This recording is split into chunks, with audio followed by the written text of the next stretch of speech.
Welcome to the Draft Board Hockey Show, episode 16. I'm Mark and my boy Linc from New Wave Hockey. And we have obviously a special guest. We got Anthony, the Prospect Don. Yes, go check him out on YouTube and on X, known as the Prospect Don. Welcome to the show, Anthony. How's it going, buddy? It's great. Thank you so much. Hawks keep losing, so we're going up those tankathon rankings. So we're good. We're good. Yeah, you know what? Don's a big Blackhawks fan, so he's looking to get that first overall pick. But you can't really go wrong with the top two there, Anthony, right? No, yeah. I actually think for the Hawks, like I said on the draft special that you had, that was incredible. Me and all those guys, that the Hawks would probably want to take the second pick, get Misa, let the Sharks pick Schaefer, and not waste the lottery sweepstakes for McKenna next year in case they're bad. So, well, you know what? I agree with that. Now, what if by chance the Sharks take Misa first overall? Well, you know, what's your thought process on that? I would run to the podium myself to take Schaefer. I'm going to the draft, so I'm running up there. You can't lose either way, right? No, Schaefer's incredible. Yeah, I love that guy. You said that you watched the interview I did with him, and he's like genuine. He has the it factor. Like, he's a superstar.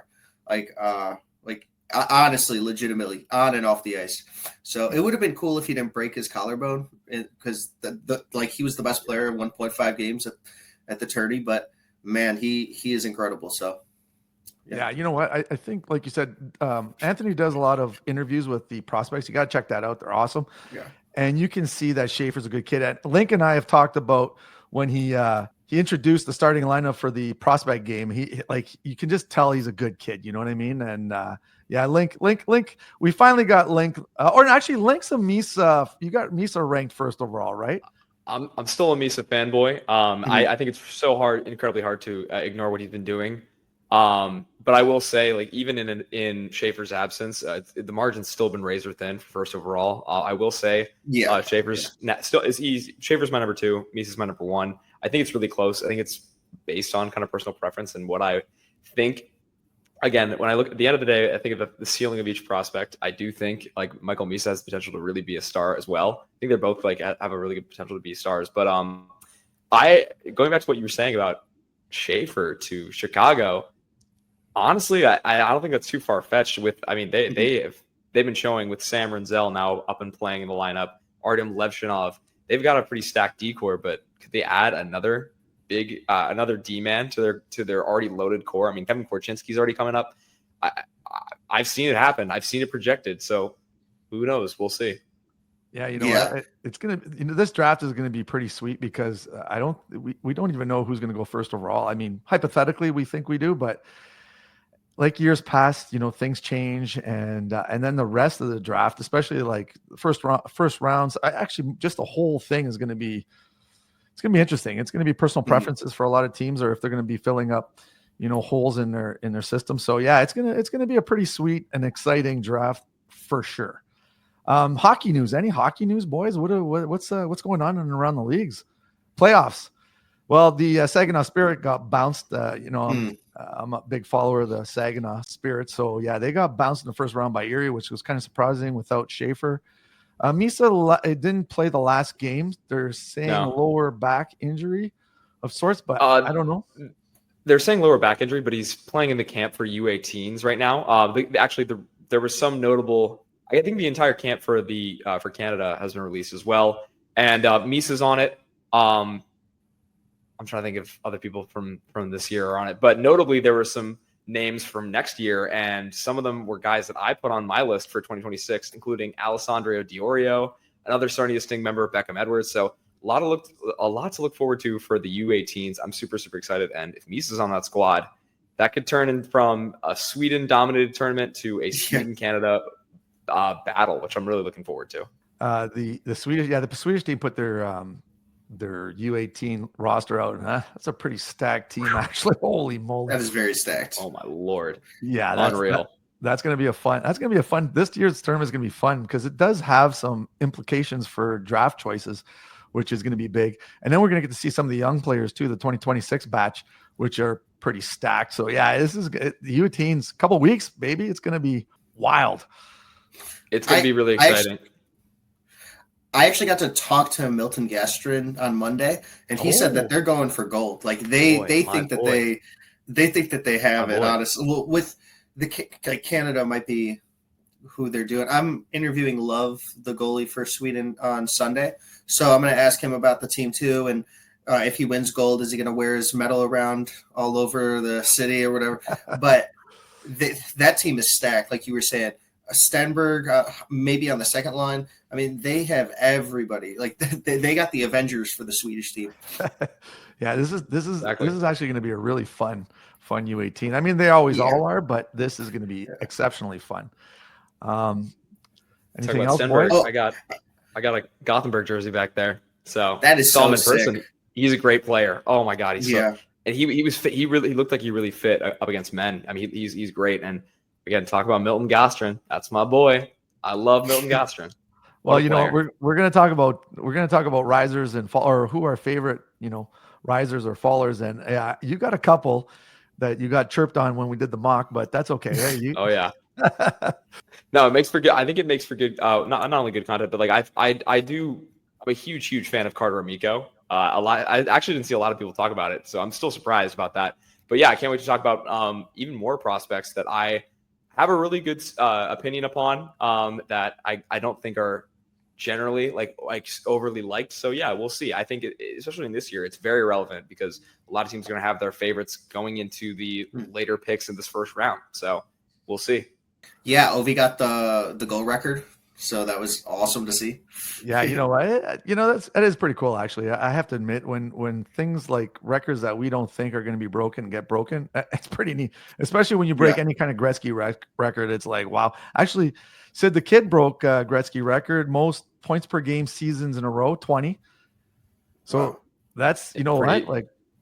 And Sid the Kid, I love Sid the Kid. Like, I'm a Flyers fan, but you got to give. Hey, it's the golden goal. You know what? Ever since then, I was like, yeah, this kid's he's in my heart. He's in my heart, Sid the Kid. So yeah, yeah, he's truly generational. So that's the bar. Oh, absolutely, absolutely. You know what? When we talk about all-around player, like you can't ask for a better player than Sidney Crosby. Like seriously, like the guy does it all. All-around player like Sid the Kid, you can't ask for a better well-rounded hockey player. Like the guy's just a phenom, and he's doing it consistently. Like, you know what I mean? 20 years in a row, point per game seasons. Like, come on. And he's really good defender. Okay, we could talk about Sid the Kid all day long, but let's move on. Let's move on. All right. So today's episode, we are going to talk about Lynden Lakovic from the Moose Jaw Warriors. And yes, Anthony has had the privilege of interviewing him, so he's going to give us a little bit of insight into Lakovic's personality and what kind of kid he is. But yeah, let's talk Lynden Lakovic. So the first thing I want to do, though, is I want to put up his stats for the season. So he was hampered with an injury, ended up with 58 points in 47 games, and check out the size, 6'4". They got him listed at 190 in the NHL Central Scouting. So he's a pretty big kid. Still has some room to grow, though. So you know what? Those stats right there, not too shabby, eh? Yeah, he's performed exceptionally well. Yeah, So Anthony, my first question is like, so when you interviewed him, things. What did you take away from the interviews with Lynden Lakovic? Another thing I want to mention, when Braden Yager got traded, Lakovic ended up getting the captaincy for Moose Jaw, which is that's a good sign. Like that he's good kid on and off the ice. So yeah, what's your take, Anthony? Well, actually, that you brought up Braden Yager, that was Lynden Lakovic's best friend. So he was really tough to see him go. Like when I asked him who his favorite teammate was and who he took the most, helped him with the draft process, he actually said Braden Yager. So that's very interesting to start there. He is an incredible person. Like when we were talking, he just made me laugh the entire time. He would throw tidbits in there that I necessarily, was shocked that he would say. I asked him, after like a long NHL career, would you rather be a coach or GM? And he straight out said he'd want to be a GM of the Maple Leafs. He lined up who he would trade of the core four, what he would do. I don't know if I should put that in the interview. I mean, I just did the interview, but that was like edited it, but that was like the one thing I didn't know if I should put in, because he did a whole plan of what he would do with the core four and who he would trade based on their cap space. So it was a great interview. So he's a hockey nerd then. Like obviously, if he's thinking that in depth for an NHL team and what he would do as a GM. I like that kind of stuff. I like hockey nerds when they can, talk hockey like that. So yeah. Yeah. The interview was more of a conversation where we just nerded out at hockey. Oh, that's unreal. That's unreal. So one of the tidbits that I got from him, I asked him what his teammates know about him that fans probably don't. And he said, and it also went into like, what's the biggest chirp that he's ever received? And it was the same answer. So I'm going to pair him up. And it was that he has hairy legs. And like, I just started cracking up because he's like, well, you wouldn't know that, obviously. And I was like, well, yeah. And then I thought he was going to show me the legs because he got up for a second. But wait, I don't need this. I don't need this. That's hilarious. He made me laugh so much. Yeah. Chewbacca. He's got the Chewbacca legs. Right? Yeah. Star Wars reference. I don't know if you guys are too young for that, but. Oh, Chewbacca. Yeah, that's come on. Man. Come on, Mark. How young do you think I am? Well, I know how young you are, Link. That's why I'm exactly. saying you weren't even born when the first few Star Wars came out, man. Come on, you were like 20 years away from that. I was only born in time for one of the sequels, or the prequels. I mean, one of the prequels. So I've seen all of them. But again, aside from Star Wars, let's talk about Lynden Lakovic. That is actually insane info that a man from Kelowna, BC, not only is not a Canucks fan, but is a Leafs fan. That's crazy. That's actually a really good point. Yeah, Lynden Lakovic, I mean, it doesn't surprise me that he is a great teammate off the ice and a really funny guy. He's another guy that I'm just like, I would totally just pick him out from the crowd just from like how he acts in the ice. I'm like, I would love to just hang out with him just after a game. He seems like a really chill guy and apparently a really funny guy as well. I'm a big fan of his game. He's someone who I've consistently kept in my top 20. I mean, despite injury, despite some other criticisms, he's really stayed really solid. He's been an amazing prospect, and I can't deny this guy, really. Well, let's get into some clips here. I got this is from our mock, but I just want to show like the hands and then he's on one knee and he just buries it. Now, and that's, harder for a kid who's pretty tall and lanky. Like, look at that. He just roofs it. So yeah, so like skill-wise, you definitely see some of the attributes that you like from a big player, especially because like he's 6'4", 6'5", 190 pounds. So you know what? He still has some strength and some of that, adulthood to grow into. But like let's show this clip here. So this is him. He just wires one short side here. So the one thing that I noticed with Lynden Lakovic is, man, he's got a great shot. That thing comes off his stick real quick. And I'm only showing a couple clips here, but to be a goalie short side like that, and the goalie's prepared, like he's ready for him, and he still beats him clean. You got to have some decent power and some accuracy. And you're going to see it in this overhead view right here. He literally, he skins that. Like, look at that. That's a great shot. And then here's another play. He's going to pick it up right here. He passes it up, and then he's going to follow the play, and he ends up going into another thing that kind of I like about Lynden Lakovic, he's not scared to go into the dirty areas. You know what I mean? Now, there were some knocks on his physicality. He's not a real boomer along the boards and stuff like that. But you know what? He doesn't shy away from it. That's the one thing. There's players who don't have that physicality, but they're kind of, I don't want to say scared, but they just don't engage along the wall and in front of the net. But he does. So I got to give him props like that. He's not out there running guys, but he's not shying away from, the dirty areas, basically. Yeah, and that's a really good point. I asked Lynden what he thought he needed to improve on in the biggest area of growth, and he actually said consistency winning puck battles. And then he went on to say, like, when you kind of look at me, you see all the actual skills, like the stick handling, the shooting, and the skating. Maybe the puck battles is something I lack a little bit, but it's improving. Like, he has seen the weaknesses in his game and is developing them. Like, I think that's very important for any young player. Like, he has such big hockey IQ that he actually understands his weaknesses and is attacking them every single day at practice. So, like, what you're getting with this guy is somebody that is going to work as hard as he can to develop his strengths and weaknesses at the same time. And, like, he is just starting to figure out his body. So once he fills out muscle into his frame, you're going to see a completely different Lynden Lakovic. He knows he needs to be more physical. He was just never this tall and never this lengthy, and like he's always been this skilled. But I feel like that's a huge part. When he was first coming into the WHL, he said that he was just trying to dangle everybody. Now he's trying to implement that 200-foot game into his arsenal, and you're actually seeing that this season. That checks out absolutely. Again, I think you actually guys all really touched on it. I think the big thing that I think everyone really is kind of left wondering is, again, more consistency with compete. He plays, in my opinion, in the most physical of the CHL leagues, the WHL. I think they get really rough and rowdy. The coaching, they really emphasize like puck battles on there. And I think, again, he said it himself, that's something that he needs to improve upon. And to his credit, I think that he's become a much better, I guess, like he's given a lot more effort consistently, like throughout his shifts, like throughout the rest of the year. And it's very telling in his play. I think a lot of the things that he excels at, again, he is a skill player. That's kind of how he's going to develop his bread and butter. You look at the stick handling. One of my favorite things about his game is that he's a really, really great transition player, but he's got to be able to utilize some of his teammates more. I mean, some of his passes can be really great. Some of his passes can be really, really bad. But again, it all comes back to the skill game and the shot. The shot's great. He can be a fantastic goal scorer, but the one thing that frustrates me sometimes is the shot selection. But I'm really confident in him. I wouldn't even say overconfident in him because I think he can be a really good goal scorer. But the shot selection is the one thing I harped over in my notes. But still, great shot. One of the best in the draft.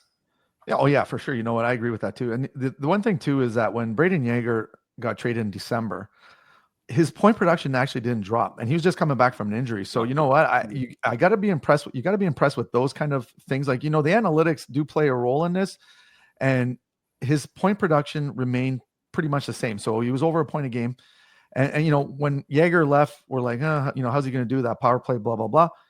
Man, he kept it up, and so I was impressed with that too. So yeah, there are little tidbits of his game that he needs to refine, but as Anthony has said, he understands what he needs to work on. And so I think that, and you do see the progression. And that's the thing, from last year to this year, there's been a big improvement in his overall game and things that he needs to work on. So you know what, he's a kid that potentially could be a steal at draft, especially if he drops past like, the 15 range. I have him within 15, but I think that if he drops past 15 and someone, picks him up later on, man, I think this could be a really good pick for sure. I like his game. One thing I do want to point out, which I think is kind of lost on a lot of people, is that Moose Jaw has seriously not been. Again, they were a really dominant team last year. I think they were in the WHL final last year, if I'm not mistaken. They went to the Mem Cup. If they didn't, they went to the Mem Cup. I don't know why I forgot about that. But again, he was still an integral part of that team last year. He nearly had 40 points. He played all 68 games, and he, again, very solid player. This year, minus 25 on arguably one of the worst teams in the WHL. He still puts up 58 points, 47 games. He's not been playing in the playoffs, but the body of work has transitioned, and you can see the growth of this player and how much he's matured this year. Even for an 06, again, like this guy has really been showing a lot of progression. So again, I take note of that. I think a year-to-year progression is a very, very strong thing. It's one of the reasons why Matthew Schaefer is as highly as he is. So, I mean, great stuff from Lynden Lakovic over the last 2 years. Yeah, that's a great point from Linc. The Moose Jaw Warriors actually have the #1 lottery odds, and they don't even have their pick. There you go. Yeah, stay tuned for that. It's coming up, the lottery. So yeah, who even has their lottery pick? That's a big thing right now, that lottery for the dub. Oh. Maddox Schultz, Yeah, exactly. There you go. Blake Fiddler got an invite to the U18s there, so yeah, that's awesome. going to be nice. Can't wait to see him at the U18s, man. That's going to be great. Gotta love my American squad. Gotta love it. So it's going to be great. I actually had to push back my interview with Blake Fiddler, so I didn't want to. They said after the playoffs, but I don't want to reach out now because it was a really tough loss. So yeah, for sure. Series collapse. So I'm going to let them reach out to me and then ask them about that. If it works out, it does. But that was a really tough one to watch. Yeah. I love when all the playoffs are going. It's hockey's back, it's the fun season. Playoffs. We got playoffs. We got U18. 9 days for we the got NHL. lotteries. We got all kinds of stuff happening right now. It's crazy. I love it. All right, boys. We good on Lynden Lakovic. That was fun. I'm glad I'd say so. we got some insight into his personalities too. All right. Now we're going to do some follower questions. Follower questions, as always. We like to, people hit us up with some questions. We'll check them out if we have time. We usually do. All right. So the first couple of questions here. So we got Guido Valenti. Hi guys, I'm a Flyers fan. We've got 3 first-round picks. I want to know if a player like Will Horkoff can play in NHL and what role he would have in the future. Me and Mark had a bit of a back and forth about this right before the podcast began. I'm actually a pretty big fan of Will Horkoff and what he can do. He's been really solid in the NCAA ever since coming over from the USNTDP, and he's climbed into the top 50 of my list. Is he someone that I have going in the first round? Not exactly, but could I see him could I see a GM falling in love with him and then taking him in the first round? Absolutely. Is that GM Danny Briere? We'll see. I don't know, but I do really like what Will Horkoff brings in his arsenal. I think he's a very gritty player. He's someone that, because of the drop off in talent in this draft, I could totally see taking a swing on this guy. So I think it's not out of the question. I could totally see it. I'd be happy if our 3rd first-round pick went to Will Horkoff if we don't trade it. So okay.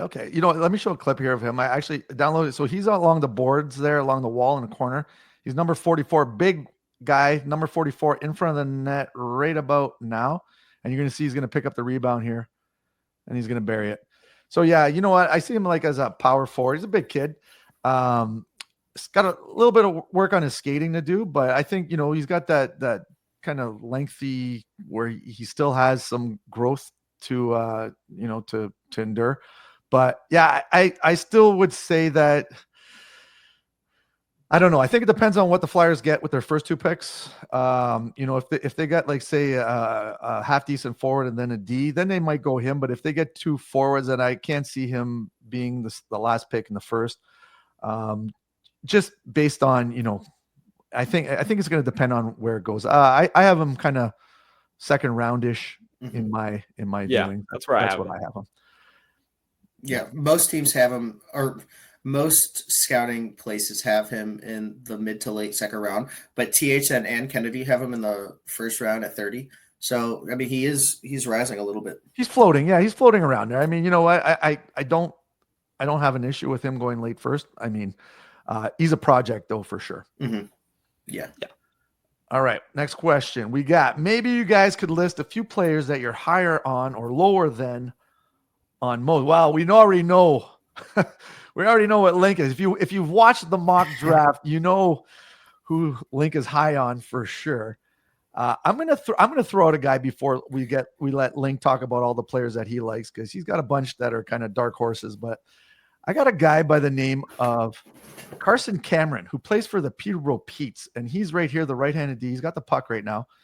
He's a 6'2" right-handed mobile D, playing on an absolute terrible team, the Peterborough Petes. They only won 18 games all season. They were the last place team in the OHL.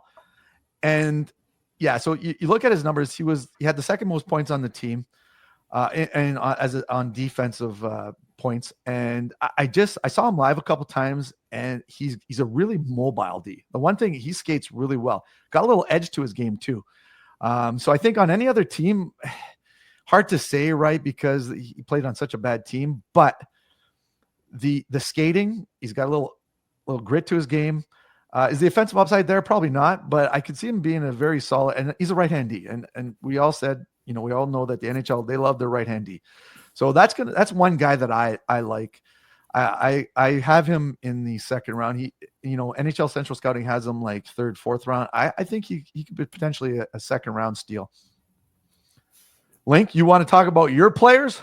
Oh, I usually do. If Rocco was here, you'd hear an earful. You know that, eh? Me and Rocco are gonna have a verbal fight in the ring for certain players. So stay tuned for that. Now, but there's a couple players that I do like. There are players that I've already mentioned are some of my favorite players. Like I've talked about Milton Gastrin and I guess now Carter Amico at length. But I think another person that I really just I think it just bears repeating with this guy. We've talked about him a little bit, but I really think he's first round grade material is Shane Van-Sage. I think like again later first round. Just looking at what he brings. He's played in college all year. He played for a Michigan State team that is just notably a very physical team, a well-rounded, like two-way, like-minded team. Adam Nightingale is a great coach. And Shane Van-Sage, he is a very I think stocky is a very good adjective to describe him. He is big. He throws you around. He plays physical, and he's a train. You can't move him out of the way. You can't knock him off the puck, and he's been showing a little bit of offensive upside, and that's something that I totally think is going to be taken in the first round, with maybe even a discussion of somebody falling in love with him and maybe taking him top 20. I don't think that is very realistic, but nonetheless, I really love Shane Van-Sage, and he's someone that absolutely needs more love. So well, you know what? That's someone that I love him. It's funny you mentioned Van-Sage because here's a player that played for the NTDP last year, and I've seen him play for Michigan State this year. And he is noticeable now. He's a great skater. Even though he's big, he's like 6'2", 2 something. He can move on the ice. Let me tell you something. And last year, I found that he was one of the better players on that NTDP squad. So you know what? I like Van-Sage too. And actually, I've had him floating around in the late first, early second realm too. So you know what? He's another player that I could potentially see fall into that late first round too. Anthony, you got any secret guys you like or what? I was going to say Van-Sage, and I feel like Linc stole my guy right there. Stole your thunder. I like Václav. Yeah, Václav Nestrasil. I really like. I fell in love with his play. I like another guy that we're going to be talking about in the comments, so I'll save that for that discussion. I like Cole McKinney a lot. I don't know why he fell that much. Yeah. Cole's another really, one I had on the list too, actually. He's really risen up for me. Yeah. Yeah, and he's another player, NTDP. I get to see them a lot. And so I've always, since the beginning of the season, he's been the most consistent. And, he's listed at 6 feet, 200 pounds or something like that. And he trucks out there, and he's on the top. He's the top centerman. He's another one I like a lot too. And actually, he looked pretty good at the OHL US or the CHL US prospects game. I was saying, like, in terms of top centers from the USN TDP, I really loved Jack Murtaugh. Jack Murtagh. I always get that messed up. Yeah. But I really like Jack Murtagh for a lot of the year. And then Cole McKinney has been on a heater to end the year. Every single game that he's been playing, like I think the last 10, 15 games, he's been really tearing it up. So it's been impossible to not take notice of Cole McKinney, the Michigan commit. He's going to really kind of make that team look dangerous next year. Yeah. Oh yeah. So we got, okay. You know what? Those were good, guys. I like those. Now we're going to move on to the next question. Let's talk Maceo Phillips or Jacob Rombach. Who do you like more? Who do we like more out of that? So before we begin, they're two very similar players, both 6'6". One's a left shot D, one's a right shot D, but they're big boys. So now Maceo Phillips right now, he's in front of the net. They're number 6. And you're going to see the difference. He'll just watch him just throw this guy down. See you later. Now, I've had the privilege of watching both of these players, okay? And then here's Rombach. So he's at the top there, goes behind the net, little body check there, and then he joins the rush right here. So he played on the Linc US team there. Now, I'm going to start off by saying who I like better. I like Maceo Phillips better. He's a little bit more physical. He likes to hit. He's a mean player. Skating wise, they're both kind of little, they're both tall, so they're kind of a little bit awkward still, but I think that once they grow and get stronger, I think that'll kind of smooth out. But in terms of like just as a defenseman, the kind of D that I like Maceo Phillips. He's just a mean person, and I love that kind of D. I really am kind of disappointed because I wanted to disagree with you so bad. I have these guys kind of neck and neck in my rankings. They're kind of like they're like late second round, early third round guys, but could absolutely be taken higher. And yeah, they're very, very similar like styles of play. They're very tall, very mobile to some degree for each of them. I will say I love Maceo Phillips better. I would say I kind of like his transition game better, his physicality a little bit better. I like his skating better, but I will have to concede that I would say Jacob Rombach is the better technical defensive defenseman. I think off puck, he has been really he's shined. He's taken the mantle from where Adam Kleber left it last year at Lincoln. So I've been a huge fan of just both of these guys, and the future of University of Minnesota hockey is shining with these two guys right in the prospect bin for them. I think that the question is probably from a Minnesota fan for sure, right? 100%. Keep them coming. I love talking about Minnesota, University of Minnesota. You know what? That's one thing that I'd love on my bucket list is a Minnesota high school hockey game. I got to make it out to one of those. It looks like a wild time, especially the flow games there where they got it's fantastic. Oh yeah. I've got my eye on this one prospect from Edina who's just cracked into my top 100, Mason West, for my Minnesota fans out there. Kid's great. He is fantastic. And he played some games for Fargo this year and looked excellent. So we're going to see another high school hockey player go really high here in this draft. Nice. Anthony, anything to add? You guys hit it on the nail. I mean, Minnesota's going to have, if they play on the same pair, they are going to create some havoc out there.